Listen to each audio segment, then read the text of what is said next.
I thank the Honorable Minister. Minister గారు చాలా సౌహృదయంతో స్పందించినందుకు వారికి ధన్యవాదాలు సార్.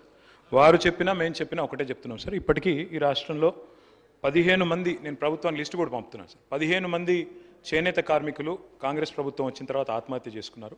వారిని ఆదుకోమని చెప్పి నేను గౌరవనీయులైన మంత్రి గారికి, గౌరవ ప్రభుత్వానికి నేను విజ్ఞప్తి చేస్తూ ఉన్నాను. అధ్యక్ష, సిరిసిల్ల విషయం వారు చెప్పారు, జియో నంబర్ 1 అన్నారు. చాలా సంతోషం అధ్యక్ష. జియో నంబర్ 1లో ఏం చెప్పినారు అధ్యక్ష?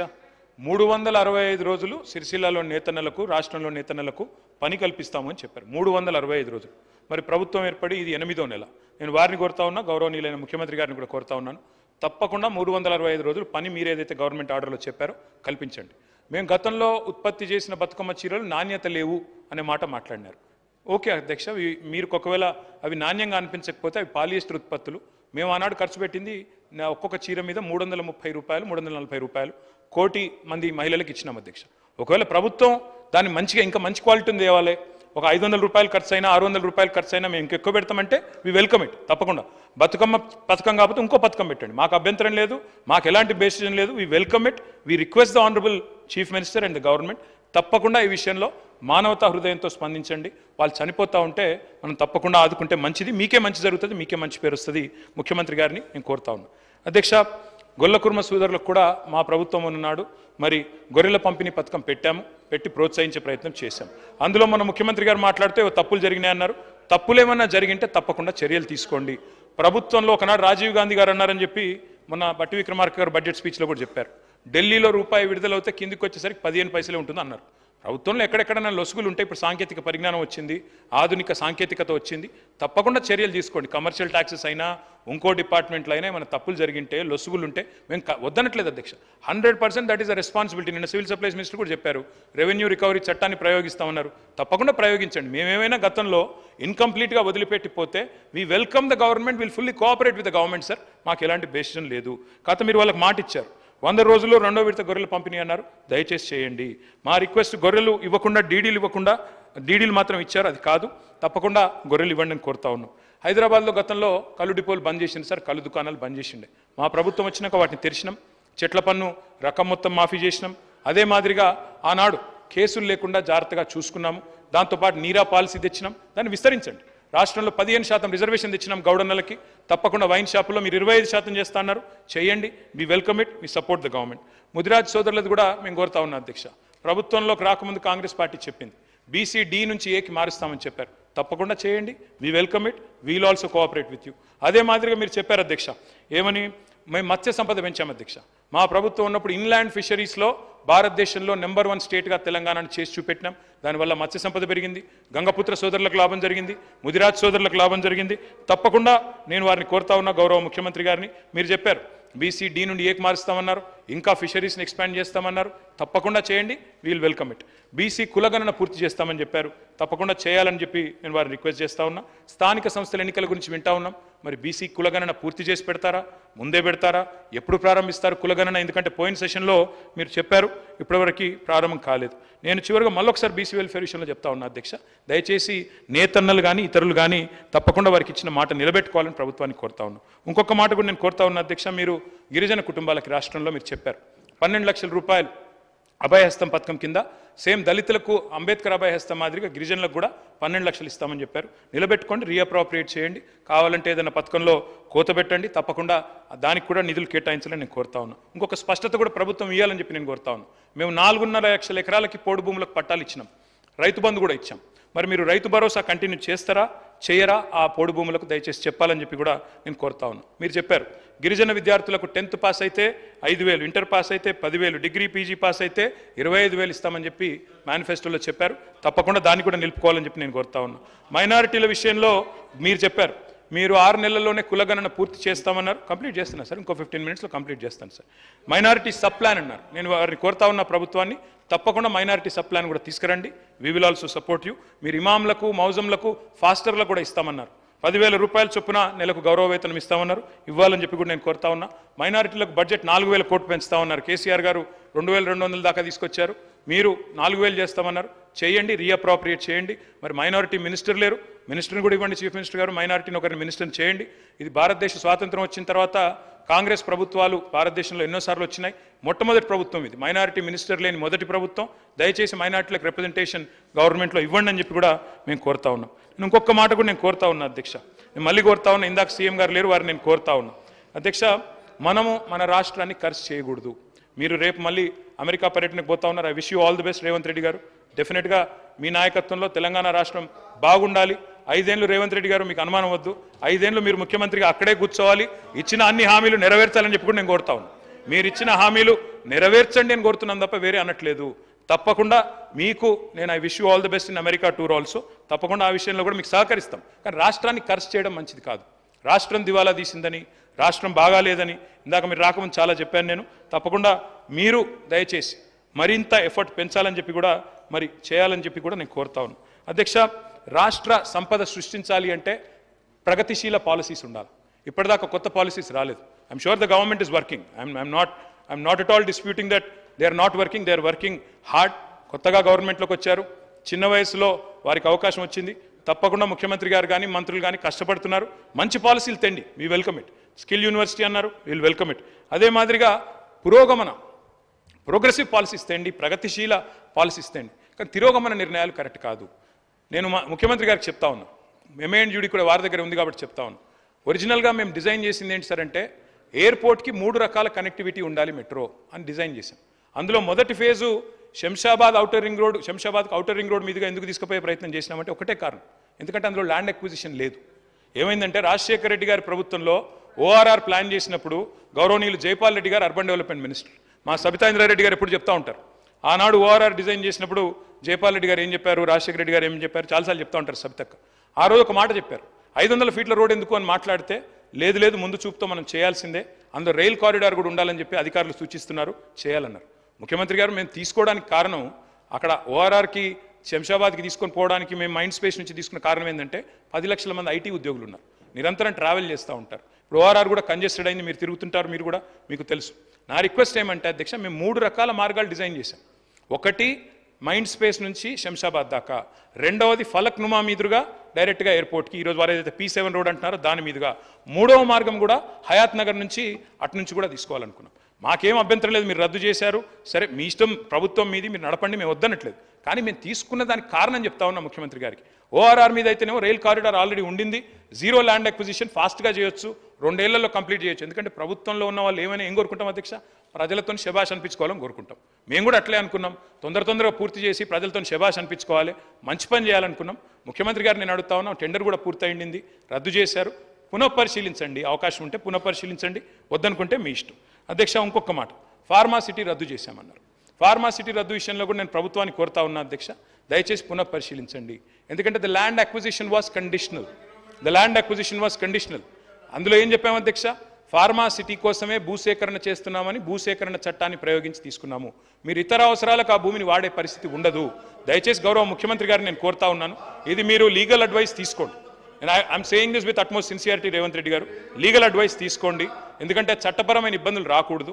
మీ ఆలోచన ఎట్లా ఉన్నా భూసేకరణ విషయంలో, మల్లెడ్డి రంగారెడ్డి గారు, నేను ఒకటే అడుగుతా ఉన్నా అధ్యక్ష, మల్లెడ్డి రంగారెడ్డి గారిని నేను కోరుతా ఉన్నా, మీరు లేవనెత్తారు కాబట్టి చెప్తా ఉన్నా అధ్యక్ష, ఇది కాంగ్రెస్ ప్రభుత్వం.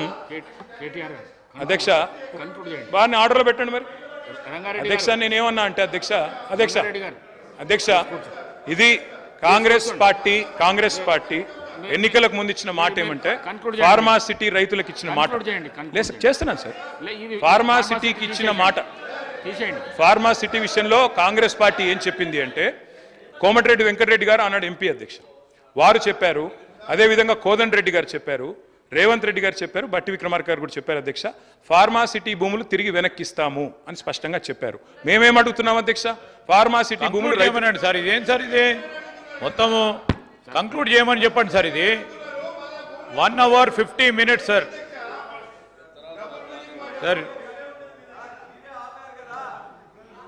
అధ్యక్ష, I'm making constructive suggestions, I'm requesting Revanth Reddy గారు, సీఎం గారు, నేను అడిగేది మీరు లీగల్గా అడ్వైస్ తీసుకోండి. ఎందుకంటే చట్టము ఆనాడు మనము భూసేకరణ చేసింది ఒక కండిషన్ మీద, అది కాకుండా దీన్ని దేనికి పెట్టినా కూడా మీరు న్యూయార్క్ చేస్తాం మహేశ్వరం అని చెప్పారు, ఆడ న్యూయార్క్ చేయండి, యువతల లండన్ చేస్తామంటున్నారు, మూసీని చేయండి వద్దంటలేము, యువతల టోక్యో కూడా చేస్తాం మీరు షాబాద్ అంటే చేయండి మేము వద్దంటలేము, కానీ ఆ చట్టం ఒకసారి చూసుకోండి, అదొక్కటి చూసుకోమని నేను కోరుతా ఉన్నా.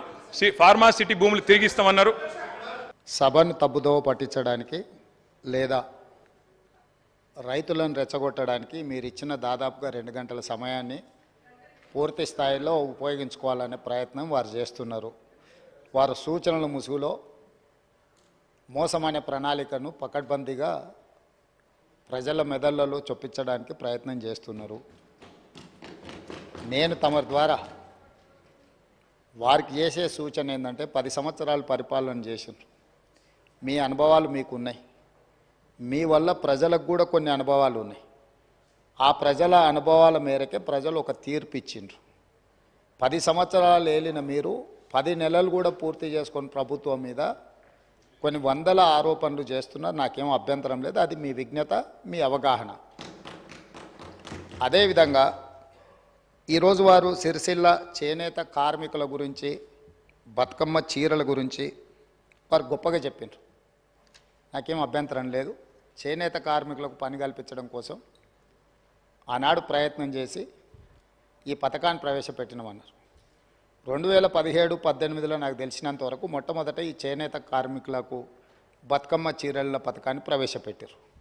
నేను సూటిగా వారిని అడుగుతున్న ఒకటే మాట, అక్కడ ఇక్కడ డొంక తిరుగుడు కాకుండా మీరు ఈ పథకాన్ని ప్రారంభించిన సంవత్సరం మీరు సిరిసిల్లలో నేత కార్మికులకు పనిచ్చి బతుకమ్మ చీరలు తీసుకొచ్చి ఆడబిడ్డలకు పంచిపెట్టినరా, లేకపోతే మీ బినామీలకు కాంట్రాక్ట్లు ఇచ్చి సూరత్ వెళ్ళి సూరత్లో మీ తూకం కింద చీరలు తీసుకొచ్చి చీరల సైజు కంటే సైజు తక్కువ కట్ చేసి దండి కొట్టి ఆడబిడ్డలకు పంచిపెడితే ఆడబిడ్డలు తిరుగుబాటు చేసి ఇవి బతుకమ్మ చీరలు ఆడబిడ్డలు కట్టుకునేటివి కావు అని చెప్పి ఆడబిడ్డలు తిరుగుబాటు చేసిన మాట వాస్తవం కాదా? తమరి ద్వారా వారిని నేను ఏమడగదలుచుకున్నా అంటే ఒకటే మాట, స్ట్రైట్గా సమాధానం. మీరు పథకం ప్రారంభించిన రోజు పేదలకు ఇచ్చిన చీరలు సిరిసిల్ల చేనేత కార్మికులు నేసినాయా? సూరత్కి వెళ్ళి కిలోల కింద తూకంలో కొనుక్కొచ్చి కమిషన్లు కొట్టి పేదలను మోసం చేసిండ్రా లేదా వారు చెప్పాలి. నెంబర్ 1 అధ్యక్ష.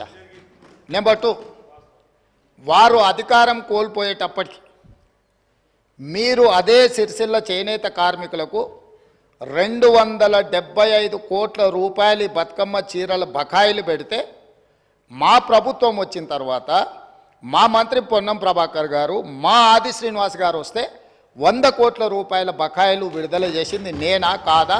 ఓసారి రికార్డులు చూసుకోవాలి అధ్యక్ష. అదేవిధంగా ఎయిర్పోర్టుకు మెట్రో రైల్ గురించి చాలా విషయాలు వారు మాట్లాడినరు. దాన్ని మళ్ళా ఇంకొక సందర్భంలో నేను వివరంగా చెప్తాను దాని మీద. కానీ వారిని నేను అడిగే ప్రశ్న, ఎంఎంటీఎస్ శంషాబాద్ దగ్గర ఉమ్నాబాద్ వరకు ఎంఎంటీఎస్ వచ్చింది. కేంద్ర ప్రభుత్వము ఎంఎంటీఎస్ను ఎయిర్పోర్టు లోపలికి అనుమతించండి, ఈ 2.5 కిలోమీటర్లు ఎంఎంటీఎస్ను ఎయిర్పోర్ట్లోకి అనుమతిస్తే సామాన్యమైన పేదలకు రవాణా సౌకర్యం ఏర్పడుతుంది. హైదరాబాద్ మహానగరాన్ని నుంచి అంతర్జాతీయ ఎయిర్పోర్ట్కు ఎంఎంటీఎస్ ఏర్పాటు చేస్తామని కేంద్ర ప్రభుత్వం దాదాపుగా 7 సంవత్సరాలు 2.5 కిలోమీటర్లు భూమి ఆ ఎంఎంటీఎస్ నిర్మించడానికి అడిగితే మేము ఇవ్వము, ఈ పథకమే అక్కర్లేదు అని ఎంఏయుడి మినిస్టర్గా, ముఖ్యమంత్రిగా చంద్రశేఖరరావు గారు, తారక రామారావు గారు కేంద్ర ప్రభుత్వం అతి తక్కువ ఖర్చుతో అంతర్జాతీయ ఎయిర్పోర్ట్కు ఎంఎంటీఎస్ నిర్మిస్తామంటే వద్దని తిరస్కరించిన మాట వాస్తవమా కాదా? ఒకవేళ మీరు కాదు అంటే ఆ వివరాలు అన్నీ కూడా తీసుకొచ్చి సభలో పెట్టి సభ ద్వారా తెలంగాణ ప్రజలందరికీ కూడా వారు ఎందుకోసం ఎంఎంటీఎస్ పేదలకు ఉపయోగపడే జస్ట్ 2.5 కిలోమీటర్స్ ఉమ్నాబాద్ నుంచి ఎయిర్పోర్ట్ లోపలికి అనుమతి ఇవ్వకపోవడానికి గల కారణము, దీని వెనకాల ఉన్న కుట్ర, దీని వెనకాల ఉన్న ఆర్థిక రాజకీయ ప్రయోజనము ఏందనేది కూడా ఈరోజు తెలంగాణ ప్రజలకు తెలవాలి. మూడవది, ఈరోజు ముచ్చర్ల దగ్గర భూసేకరణకు సంబంధించి వారికి వారే ఊహించుకుంటుండ్రు, వారికి వారే కాయించుకుంటుండ్రు, వారికి వారే రెచ్చగొట్టే ప్రయత్నం చేస్తున్నారు, వారికి వారే భూసేకరణలో కండిషన్స్ పెట్టినమంటుండ్రు. మళ్ళీ ఇవన్నీ చెప్తూనే మీరు న్యూయార్క్ చేయండి, మీరు డల్లాస్ చేయండి, నేను ఎప్పుడూ మీలాక ఓల్డ్ సిటీని ఇస్తాంబుల్ చేస్తా అని, వరంగల్ని లండన్ చేస్తా అని, కరీంనగర్ని న్యూయార్క్ని చేస్తా అని ఇట్లాంటి అబద్ధాలు నేను ఎప్పుడు చెప్పలే. ట్యాంక్ బండులో నీళ్లను కొబ్బరి నీళ్ళలాగా చేసి ఎత్తుకొని తాగేటట్టు చేస్తా అని నేను ఎప్పుడు చెప్పలేదు అధ్యక్ష. నేను స్పష్టంగా తమరి ద్వారా వారికి ఏమైనా అనుమానం ఉంటే ఈరోజు అక్కడ భూసేకరణకు సంబంధించి ఫార్మాసిటీతో పాటు అలైడ్ ఇండస్ట్రీస్ కోసం భూసేకరణ చేస్తున్నామని నోటిఫికేషన్లు ఇచ్చిండ్రు. కావాలంటే ఆ నోటిఫికేషన్ నేను అధికారులకు చెప్పి తెప్పిస్తాను. దాంట్లో ఉన్న కండిషన్స్ ఏంది, ఏ మేరకు అక్కడ భూసేకరణ జరిగింది, భూసేకరణకు నోటిఫికేషన్ ఇచ్చిండ్రు అనేదాన్ని నేను స్పష్టంగా వారికి చెప్తాను అధ్యక్ష. ఈరోజు ఆజమాబాద్ ఇండస్ట్రియల్ ఏరియా ఆనాడు ఇండస్ట్రీస్ పర్పస్కు అదర్ పర్పస్కు గవర్నమెంట్ ఇచ్చింది. ఈనాడు ఈ ప్రభుత్వము వాటిని మొత్తం రెసిడెన్షియల్ కింద మార్చుతామని పాలసీ మార్చుకోలేదా అధ్యక్ష? దాంతో భూసేకరణ భూమి అంతా బద్దలైపోయిందా? ఈరోజు ప్రభుత్వం ఫార్మా అండ్ అలైడ్ ఇండస్ట్రీస్తో పాటు అక్కడ నేను తమ ద్వారా వారికి ఈ మహానగరంలో పెట్టుబడులు పెట్టే పెద్ద కంపెనీలకు ఉద్యోగ ఉపాధి అవకాశాలు కల్పించే సంస్థలకు నేను చెప్పదలుచుకున్నా. అక్కడ skill university, young India skill university రేపు సాయంత్రం 4 గంటలకు ప్రారంభించబోతున్నాం. ఇంతగా ప్రోత్సహిస్తామని చెప్పిండు కదా. ప్రతిపక్ష పార్టీ నుంచి వచ్చి భాగస్వామ్యం చేయండి. ఈరోజు హైటెక్ సిటీ దగ్గర ఉన్న నేషనల్ అకాడమిక్ ఆఫ్ కన్స్ట్రక్షన్ ఎన్ఏసిని మేము అక్కడికి షిఫ్ట్ చేసి పెద్ద ఎత్తున స్కిల్ సెమీ స్కిల్డ్ అందరికీ నిరుద్యోగ యువకులకు నేర్పించాలి. అక్కడికి దాన్ని బదిలీ చేసి అక్కడ పెద్ద ఎత్తున వ్యవస్థను ఏర్పాటు చేయాలనుకుంటున్నాం. దాన్ని ప్రోత్సహించడానికి దాంట్లో ఆ కార్యక్రమాలలో పాల్గొనడానికి మీరు ముందుకు రండి. నేను హెల్త్ టూరిజం హబ్ క్రియేట్ చేస్తా అని చెప్పిన. స్పోర్ట్స్ యూనివర్సిటీస్ ఈరోజు యువకులు గంజాయి అని డ్రగ్స్ అని ఉద్యోగ ఉపాధి అవకాశాలు దొరకక వ్యసనాలకు లోనయ్యి తప్పుదోవ పడుతున్నారు. కాబట్టి తెలంగాణ సమాజంలో ఉన్న లక్షలాది మంది నిరుద్యోగ యువకులకు ఒక సాంకేతిక నైపుణ్యం నేర్పించి ఈ రాష్ట్రం ఈ దేశంలోనే కాదు మిడిల్ ఈస్ట్ కంట్రీస్ నుంచి వివిధ దేశాలకు వెళ్ళి ఉద్యోగ ఉపాధి అవకాశాలు పొందాలి అని చెప్పి అక్కడ స్కిల్ యూనివర్సిటీతో పాటు ఇతర దానికి సంబంధించిన నైపుణ్యం కలిగిన విద్యా అవకాశాలు కల్పించే యూనివర్సిటీలకు నేను అక్కడ అవకాశం ఇస్తా అని చెప్పిన అధ్యక్ష. అదేవిధంగా హెల్త్ టూరిజం ఈరోజు మిడిల్ ఈస్ట్ కంట్రీస్ నుంచి ఇతర దేశాల నుంచి ఆయా దేశాలలో వైద్య పరిస్థితులు లేక అక్కడ వసతులు లేక ఈరోజు భారతదేశంలో ముఖ్యంగా హెల్త్ సిటీగా డెవలప్ అయిన హైదరాబాద్కి వేలాది మంది ఇక్కడికి రావాలనుకుంటున్నారు అధ్యక్ష. ఈరోజు ఇక్కడ ఉన్న అంతర్జాతీయ ఎయిర్పోర్ట్ నుంచి బంగ్లాదేశ్కో మిడిల్ ఈస్ట్ కంట్రీస్కి డైరెక్ట్ ఫ్లైట్ ఉంటే ప్రతిరోజు వేలాది మంది ఈరోజు ఇక్కడికి వచ్చి వైద్యం పొందాలి అని వస్తున్నారు అధ్యక్ష. అందుకోసం నేను హెల్త్ టూరిజం హబ్ను తయారు చేసి అక్కడ ఒక 1000 ఎకరాల ప్రపంచ స్థాయి వైద్య సౌకర్యాలను ఏర్పాటు చేసే సంస్థలను పిలిచి ఇక్కడ హైదరాబాదు నగరంలో ఉన్న పెద్ద పెద్ద కార్పొరేట్ ఆసుపత్రులతో పాటు పేదలకు అతి తక్కువ ధరతో వైద్యాన్ని అందించడానికి అన్ని రకాలుగా ఎన్నెన్ని డిసీజులు ఉన్నాయో వాటన్నిటి కూడా స్పెషలైజ్డ్ హాస్పిటల్స్ ఏర్పాటు చేయాలని అక్కడ మేము నిర్ణయం తీసుకున్నాం అధ్యక్ష. అదేవిధంగా స్పోర్ట్స్ అండ్ గేమ్స్ చిన్న చిన్న దేశాలు ఒలింపిక్స్ లాంటి పోటీలలో వాళ్ళు ఎన్నో పథకాలు తీసుకెళ్తారు. 140 కోట్ల జనాభా ఉన్న భారతదేశము కాంస్య పథకం వస్తే కూడా దేశమంతా 100 కోట్ల మంది చప్పట్లు కొట్టే పరిస్థితి వచ్చింది అధ్యక్ష. ఎందుకు అధ్యక్ష? ఒకనాడు ఏషియన్ గేమ్స్ గచ్చిబౌలిలో మనం నిర్వహించుకున్నాం అధ్యక్ష. అంతర్జాతీయ స్థాయిలో ఆటల పోటీలు నిర్వహించుకున్న హైదరాబాద్ రాష్ట్రము తెలంగాణ ఈరోజు ఆనాడు నిర్మించిన ఇన్ఫ్రాస్ట్రక్చర్ని ఈరోజు మనము అసలు ఎలాంటి ఉపయోగం లేకుండా నిరుపయోగంగా తాగుబోతులకు అడ్డాగా ఈ స్టేడియంలన్నీ మారుతున్నాయి. అందుకే ఈరోజు ఉన్న స్టేడియంలతో పాటు అక్కడ ఒక స్పోర్ట్స్ యూనివర్సిటీని పెట్టి అంతర్జాతీయ ప్రమాణాలతో ఈ దేశంలో ఉండే యువకులకు అందరికీ ఇక్కడ శిక్షణ ఇవ్వడానికి అన్ని ఏర్పాట్లు చేయాలని మేము అక్కడ ప్రయత్నం చేస్తున్నాం అధ్యక్ష. ఇదే కాదు, ఈరోజు BCCI క్రికెట్ ప్రపంచంలో ఎంత పాపులరో మీకు తెలుసు. సిరాజ్ మొన్ననే వరల్డ్ కప్లో మన హైదరాబాద్ నుంచి 12th క్లాస్ చదువుకున్న యువకుడు పెద్దగా చదువు పీజీలు పిహెచ్డీలు డాక్టరేట్లు చేయకపోయినా 12th క్లాస్ చదువుకున్న ఒక హైదరాబాద్ నగరం నుంచి ఒక సామాన్యమైన కుటుంబంలో నుంచి వచ్చిన సిరాజ్ క్రికెట్లో ఇండియాకు ప్రాతినిధ్యం వహించి కప్పు గెలిపించుకొని వస్తే ఈరోజు మినహాయింపులు రేపు క్యాబినెట్లో చెప్పిన నేను అతనికి అన్ని మినహాయింపులు ఇచ్చి అతనికి ఒక గ్రూప్ 1 స్థాయి ఉద్యోగం ఇవ్వాలని నిఖత్ జరీన్ మనకు ఒలింపిక్స్లో మెడల్ తీసుకొస్తే ఆవిడకు ఉద్యోగం ఇస్తామని చెప్పి ప్రభుత్వం ఇంతవరకు ఇవ్వకపోతే క్యాబినెట్లో పెట్టి రేపటి క్యాబినెట్లో నిఖత్ జరీన్కి ఒక గ్రూప్ 1 స్థాయి ఒక డిఎస్పీ స్థాయి ఉద్యోగాన్ని ప్రభుత్వ ఉద్యోగాన్ని ఇవ్వాలని చెప్పి ఇవాళ యువకులకును క్రీడల వైపు ప్రోత్సహించాలన్న ఆలోచనతో అక్కడ ఒక స్పోర్ట్స్ యూనివర్సిటీ ఒక స్పోర్ట్స్ హబ్ చేయాలనుకుంటున్నాం అధ్యక్ష. బీసీఐతో మాట్లాడి అంతర్జాతీయ ప్రమాణాలతో క్రికెట్ నిర్వహించడానికి అక్కడ ఒక స్టేడియం నిర్మించడానికి బీసీసీఐతో నేను మాట్లాడిన అధ్యక్ష.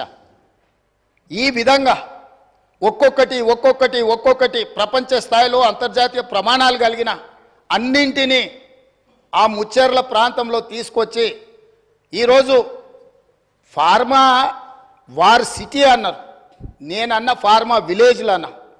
పొల్యూటెడ్ ఇండస్ట్రీని మొత్తం తీసుకొచ్చి ఒక 25,000 ఎకరాలలో పెడితే వారు అమెరికాలో చదువుకొని వచ్చారు, వారికి తెలుసు.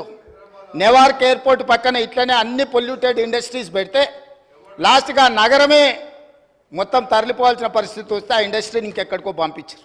అదెందుకు అధ్యక్ష? మీకు నాకు వారికి తెలుసో తెలియదో నాకు తెలియదు. వారి దిల్సునగర్ ప్రాంతంలో వారికి ఎంత పరిచయం ఉందో. ఒక సిరీస్ కంపెనీ 30 ఎకరాలలో ఉంటే కొన్ని వేల ఎకరాల ప్రాంతంలో కలుషితమైపోయి బోర్ వేసుకుంటే ఆ నీళ్లతో అన్నం వండుకుంటే వెనకటికి సారె పెట్టుకొస్తే పసుపు బియ్యం వండేటోళ్ళు తెలుసు కదా, పచ్చగా ఎల్లోగా. అట్లా సామాన్యులు ఆ బోర్ నీళ్లతో వంట వండుకుంటే పసుపు బియ్యం వండుకొని తిన్నట్టుగా ఉండి ఆ ఏరియాల కలుషితం కేవలం 30 ఎకరాలలో ఉన్న సిరీస్ ఫ్యాక్టరీతోని మొత్తం చైతన్యపురి దిల్సుకున్నారు ఆ ప్రాంతమే పూర్తిగా కలుషితం అయిపోయింది అధ్యక్ష. ఆ ఫ్యాక్టరీని తొలగిస్తే కానీ తొలగించినాక ఈరోజు కూడా ఇంకా భూమిలో ఆ కలుషితం ఇంకా కొనసాగుతూనే ఉంది అధ్యక్ష. అందుకే నేను ఆ ఏరియాలో ఇట్లాంటి పొల్యూటెడ్ ఇండస్ట్రీ కాకుండా జినోమ్ వ్యాలీలో ఏదైతే ఫార్మా రిలేటెడ్ ఇండస్ట్రీస్ ఉన్నాయో, ఫార్ములేషన్స్ అంటే ట్యాబ్లెట్స్ చేసేటివి ఉన్నాయో, R&D ఉందో, రీసెర్చ్ అండ్ డెవలప్మెంట్, ఇప్పుడు IDPL బంద్ అయిపోయింది అధ్యక్ష. ఇట్లాంటివన్నిటిని కూడా అక్కడ ఒక 4,000 ఎకరాలలో ఒక అద్భుతంగా ప్రపంచానికి ఇవాళ వ్యాక్సిన్, కోవిడ్ వ్యాక్సిన్ ఎవరు తయారు చేసిండ్రు అధ్యక్ష? ప్రపంచంలో 4 వ్యాక్సిన్లు ఉంటే 3 వ్యాక్సిన్లు మనం తయారు చేసినాం అధ్యక్ష. భారతదేశంలో 4 వ్యాక్సిన్లు వస్తే 3 మన దగ్గర ఉన్నాయి, ఒకటి పూణే నుంచి వచ్చింది. సో ఈరోజు ఫార్మాకి మనం అధ్యక్ష. అదేవిధంగా మా మిత్రుడు శ్రీధర్ బాబు గారు ఉన్నారు. ఇవాళ ఆర్టిఫిషియల్ ఇంటెలిజెన్స్ ఈరోజు ప్రపంచాన్నే ఏలుతుంది. ఈరోజు ఏం కావాలన్నా అద్భుతాలు సృష్టిస్తుంది. ఆర్టిఫిషియల్ ఇంటెలిజెన్స్ ఈరోజు అగ్రికల్చర్కి అగ్రికల్చర్ కూడా మొత్తం దాన్ని అనుసంధానం చేసి ఇతర వృత్తులకు అనుసంధానం చేసి ఈరోజు ప్రపంచం అంతా IT రంగం నుంచి ఆర్టిఫిషియల్ ఇంటెలిజెన్స్ అటువైపు వెళ్తున్నది అధ్యక్ష. అక్కడ 200 ఎకరాల ఒక ఆర్టిఫిషియల్ ఇంటెలిజెన్స్ హబ్ను పెట్టి ప్రపంచ స్థాయిలో పేరుగాంచిన సంస్థలను అక్కడ తీసుకొచ్చి అక్కడ ఏర్పాటు చేయాలని మేము ప్రయత్నం చేస్తున్నాం అధ్యక్ష. రోజుకు 18 గంటల అధికారులను సమన్వయం చేసుకుంటూ ప్రపంచంలో ఉన్న ప్రతి ఒక్కరిని మేము సంప్రదిస్తూ ముందుకెళ్తున్నాం. ఈ ఆర్టిఫిషియల్ ఇంటెలిజెన్స్ గురించి మేము చర్చించుకునేటప్పుడు ఏదో ప్రశ్న వచ్చింది, ఆర్టిఫిషియల్ ఇంటెలిజెన్స్కు KTRకు పోలికేంది అని ఎవరో ఇట్లా వాళ్ళు మాట్లాడుతా ఏదో అడిగినారు అధ్యక్ష మా మంత్రి గారికి. అంటే ఒక ఆయన సమాధానం చెప్పిండు, ఆర్టిఫిషియల్ ఇంటెలిజెన్స్లో KTR గారు 100% ఆర్టిఫిషియల్, 0 ఇంటెలిజెన్స్ అని చెప్పిండ్రు అధ్యక్ష. సో ప్రభుత్వం చేస్తున్న పనులను మీరు ఎప్పుడైనా మీరు అడగొచ్చు, మీరు చెప్పొచ్చు, మీరు ప్రభుత్వం చేస్తున్న పనులను వివరాలు తెలుసుకోవచ్చు. ప్రతిపక్షం చెప్పడానికి మాకేం అభ్యంతరం లేదు. కాబట్టి ఇవాళ ఆ ప్రాంతాన్ని ఒక అద్భుతమైన నగరంగా వారు ఏదైతే మెట్రో రైల్ గురించి చెప్పినరో నేను ఇప్పుడు మళ్ళీ కూడా చెప్తున్నా అధ్యక్ష, అంతర్జాతీయ ఎయిర్పోర్టు నుంచి ముచ్చెర్లలో ఈరోజు నిర్మించబోయే 4th సిటీ అధ్యక్ష, హైదరాబాద్, సికింద్రాబాద్ సిటీ, సైబరాబాద్ సిటీ, ఇప్పుడు ముచ్చెర్లలో 4th సిటీని మేము ఈరోజు ఎస్టాబ్లిష్ చేయబోతున్నాము. ఆ 4th సిటీనే అవర్ ఫ్యూచర్ సిటీ అధ్యక్ష. ఈ Hyderabad city, Secunderabad city, Cyberabad city is equal to 4th city. 4th సిటీనే అవర్ ఫ్యూచర్ సిటీ అధ్యక్ష. ఇవాళ అంతర్జాతీయ ఎయిర్పోర్ట్ వరకు మెట్రో తేవడమే కాదు, అంతర్జాతీయ ఎయిర్పోర్ట్ నుంచి ముచ్చర్లలో నిర్మించబోయే ఒక గొప్ప నగరానికి మెట్రో రైలు రవాణా సౌకర్యాన్ని కూడా ఏర్పాటు చేసి ప్రపంచమంతా ఎక్కడ పెట్టుబడులు పెట్టాలి అని అంటే అక్కడికి వచ్చి పెట్టుబడులు పెట్టాలి. వైద్యం కావాలంటే అక్కడికి రావాలి, ఉద్యోగం కావాలంటే అక్కడికి రావాలి, స్కిల్ నేర్చుకోవాలంటే అక్కడికి రావాలి, అంతర్జాతీయ క్రికెట్ పోటీలు జరగాలంటే అక్కడికి రావాలి, గల్ఫ్ క్లబ్ ఆడాలి అని అంటే వాళ్ళంటి శ్రీమంతులు ఆడుకునే గోల్ఫ్ అని ఉన్నది కదా అధ్యక్ష. మాకు తెలియదు, మేము ఊర్ల నుంచి వచ్చిన వాళ్ళం, కానీ వాళ్ళ శ్రీమంతుల కోసం పెట్టుకునే గోల్ఫ్ ఉంది కదా అధ్యక్ష. దానికి కూడా పెద్దలు సురేందర్ రెడ్డి గారిని పిలిచి మాట్లాడి మీ నేతృత్వంలో ఓ 200 ఎకరాలు అక్కడ ఇస్తాము, ఈ అంతర్జాతీయ పెట్టుబడులకి ఇవన్నీ కూడా ప్రామాణికంగా ఈరోజు చర్చిస్తున్నారు, మీరు గల్ఫ్ క్లబ్ కూడా అక్కడ డెవలప్ చేయండి అని పెద్దలు సురేందర్ రెడ్డి గారిని. ఎందుకంటే Hyderabad golf club, Hyderabad race club ఇట్లాంటి గొప్ప గొప్ప వాటిని వారు ప్రారంభించి వారు అద్భుతంగా ముందుకు తీసుకెళ్ళిండ్రు, వాటిని సక్సెస్ చేసిండ్రు. వారి అనుభవం మన రాష్ట్రం ఉపయోగించుకోవాలని చెప్పి ఈరోజు అక్కడ గల్ఫ్ క్లబ్ కూడా మనము ప్రణాళికలు చేస్తున్నాం అధ్యక్ష. ఇవన్నీ 7 నెలల్లోనే మేము ఏమీ చేయలేదన్నట్టుగా, పూర్తిగా వైఫల్యం చెందినాం అన్నట్టుగా ఏంది అధ్యక్ష ఇది? మీ 10 ఏళ్ళ అనుభవం, మీ విదేశాలలో చదువుకున్న పరిజ్ఞానం తెలంగాణ ప్రజలకు ఉపయోగించండి. ఎంతసేపు ఉన్న రాజకీయ ప్రయోజనమేనా? రాజకీయ ప్రయోజనం తప్ప ఇంకేం లేదా? ఇప్పుడు ఎన్నికలు కూడా లేవు. నేను మిత్రుడికి చెప్తున్నా, ఎన్నికలు అయిపోయినాయి, అసెంబ్లీ అయిపోయింది, పార్లమెంట్ అయిపోయింది, ప్రజలు ఒక తీర్పు ఇచ్చిండ్రు. ప్రజలకు ఇప్పుడు మనం తిరిగి ప్రతిపక్షంలో మీరు పోషించాల్సిన పాత్ర మీరు పోషించండి, పాలకపక్షంలో మేము చేయాల్సిన నిర్ణయాలు మేము చేస్తాము, మాకు పాలసీ లేదు, పాలసీలు తేలేదు అంటారు. ఇంతవరకు 10 ఏళ్ళు ఉన్నారు, మీరు ఎనర్జీ పాలసీ తెచ్చిండ్రా, టూరిజం పాలసీ తెచ్చిండ్రా, డెవలప్మెంట్ పాలసీ తీసుకొచ్చిండ్రా, అగ్రికల్చర్ పాలసీ తీసుకొచ్చిండ్రా? ఏదైనా ఒక పాలసీ ఇప్పటి వరకు 10 సంవత్సరాలలో మీరు తీసుకొచ్చిన ఒక పాలసీ చెప్పండి. అదొక్కటి మాత్రం వచ్చింది. ఇంకా నేను అనదలుచుకోలేదు, అంత లోతుకు వెళ్ళదలుచుకోలేదు, ఎందుకంటే అనవసరమైన విషయాలు సభలో మనం ఎక్కువ చర్చించడం వల్ల ఉపయోగం లేదు. కాబట్టి అధ్యక్ష, వారికి ఓపిక ఉండాలి, సహనం ఉండాలి. అనుకోకుండా అవకాశం వచ్చింది, 10 సంవత్సరాలు మంత్రిగా కొనసాగిండ్రు, సంతోషపడుండ్రి. తెలంగాణ సమాజం ఇంత ఇచ్చింది మీకు. వారు ఒక అలిశెట్టి ప్రభాకర్ గారి గురించి వారి కోట్ చేసినట్టు ఉన్నారు, నేను వస్తా విన్నాను అధ్యక్ష. సేమ్ అదే అలిశెట్టి ప్రభాకర్ గారు కూడా ఒక మాట చెప్పిండ్రు అధ్యక్ష.